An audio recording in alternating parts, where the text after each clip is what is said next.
অনেকেই বলেন যে সরকার আমাদেরকে এই লাস্ট যে টক্সে আমাদেরকে আমন্ত্রণ করে না। আসলে ইন্টারিম গভর্নমেন্ট তারা ডাকা না ডাকা এটা ওনাদের এখতিয়ার। ওনারা ডেকেছিলেন যখন আমাদের কাছে সহযোগিতা, আমরা তাদেরকে সহযোগিতা হাত প্রসারিত করেছি। আমাদের চেয়ারম্যান বলেছেন যে কোনো সহযোগিতা আমাদের দলের পক্ষ থেকে আপনাদের থাকবে।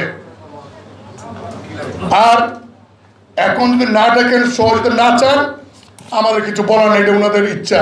এখানে কোনো বাধ্যবাধকতা কিছু নাই।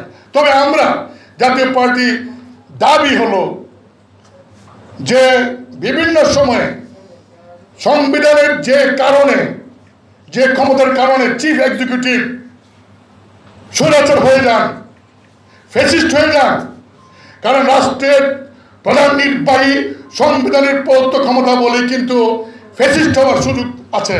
তাই আমরা এই অন্তর্বর্তীকালীন সরকারের কাছে দাবি করব, সংবিধানের যে সমস্ত ধারার কারণে প্রধানমন্ত্রী ফ্যাসিস্ট সেই ধারাগুলি অ্যামেন্ডমেন্ট করা হোক। যেমন 116 যে ধারা রাষ্ট্রপতিকে ক্ষমতা দেওয়া আছে, নিম্ন আদালতের ট্রান্সফার, পোস্টিং, অ্যাপয়েন্টমেন্ট, এইগুলি পুরোপুরি সুপ্রিম কোর্টে আন্ডারে নেওয়া হোক। সংবিধানের 70 অনুচ্ছেদ অ্যামেন্ডমেন্ট করে এমপিদের যে অধিকার কথা বলার জনগণের পক্ষে, সেটা যে বন্ধ করে রাখা হয়েছে, সেটাকে অ্যামেন্ডমেন্ট করে একজন নির্বাচিত প্রতিনিধি তার এলাকার মানুষের, দেশের মানুষের পক্ষ থেকে যে কোনো কথা বলতে পারবে, এই ব্যবস্থা করা হোক। পার্লামেন্টের স্ট্যান্ডিং কমিটিগুলি নাম কাগজে আছে, জবাবদিহিতা নেওয়ার জন্য সরকারের স্ট্যান্ডিং কমিটিগুলিকে জোরদার করার জন্য প্রয়োজনীয় আইন করা হোক, তাদেরকে ক্ষমতা দেওয়া হোক। এবং হাইকোর্টের সবচেয়ে বড় সমস্যা বিচারপতি নিয়োগের সিস্টেমের কারণে এই নিয়ে অনেক প্রশ্ন।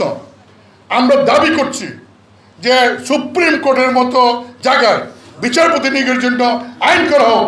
আমি এজ এ মেম্বার পার্লামেন্ট 2010 সালে সুপ্রিম জুডিশিয়াল কমিশন নামে একটা বিল এনেছিলাম হাইকোর্টে বিচারপতি নিয়োগ করার জন্য, এবং সেই বিলটা বাছাই কমিটিতে পার্লামেন্টের সর্বসম্মতভাবে এটার পক্ষে রিপোর্ট দিয়েছিল পার্লামেন্টে বিচারপতি নিয়োগ করার জন্য, আইনটা করার জন্য, কিন্তু সরকার সেই আইনটা করে নাই।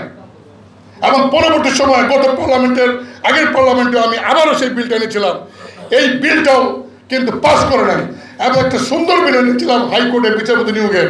আমাদের দাবি, হাইকোর্টের বিচারপতি নিয়োগের জন্য প্রয়োজন অ্যামেন্ডমেন্ট করে, সংবিধানের 95-96 অনুচ্ছেদে অ্যামেন্ডমেন্ট করে সেই বিচারপতি নিয়োগের আইনটা জনগণের স্বার্থে, ন্যায় বিচারের স্বার্থে এই আইনটা তাড়াতাড়ি করা হোক। এইসব আমরা শুধু এটুকু বলবো যে আজকে যে দেশের যে অবস্থা, সেই অবস্থা আমরা চাই না আবার একটা বিভক্তি হোক, আমরা চাই না হানাহানি হোক। আমরা চাই যে এই দেশে অন্তর্বর্তীকালীন সরকার ক্ষমতা থাকা অবস্থায় রাষ্ট্রীয় কাঠামোর এবং বিভিন্ন সাংবিধানিক প্রতিষ্ঠানগুলি যে সমস্ত অ্যামেন্ডমেন্ট সংস্কার, সেই সংস্কারগুলি প্রস্তাব এনে সকল রাজনৈতিক দলের মতামতের ভিত্তিতে তাদের কাছে প্রতিশ্রুতি নিয়ে যাতে পরবর্তী পার্লামেন্টে পাস হয়, সেই প্রতিশ্রুতি নিয়ে এই কাজগুলি করা হয় এবং এই আলোচনাগুলি জনসমক্ষে যেন প্রকাশ করা হয়, যাতে নির্বাচনের পর নির্বাচিত দলগুলি এই অ্যামেন্ডমেন্টগুলি বা এই সংস্থাগুলিতে পাস করার থেকে বিরত না থাকে। তার জন্য জনগণের এটা জানা প্রয়োজন। জনগণ জানলে কেউ সেই কাজটি করতে পারবে না। তাই আমরা মনে করি যে অনেক সময় কোনো দল রাজনৈতিক দল ক্ষমতা গেলে এমন কিছু সংস্কার আছে যেগুলি করতে চাইবে না। যেমন প্রধানমন্ত্রী পাওয়ারকে অফকোর্স এই একক ক্ষমতাকে কার্যকর করতে হবে। প্রধানমন্ত্রী, পার্লামেন্ট এবং রাষ্ট্রপতির মধ্যে ক্ষমতাটা ব্যালেন্স করতে হবে। পার্লামেন্ট স্ট্যান্ডিং কমিটির সাথে সংসদ মন্ত্রণালয়ের পাওয়ার একটা ব্যালেন্স আনতে হবে। এবং এই সমস্ত কাজগুলি অন্তর্বর্তীকালীন সরকারের পক্ষে যত সহজ, একটি রাজনৈতিক দলের ক্ষমতা গেলে এত সহজ না।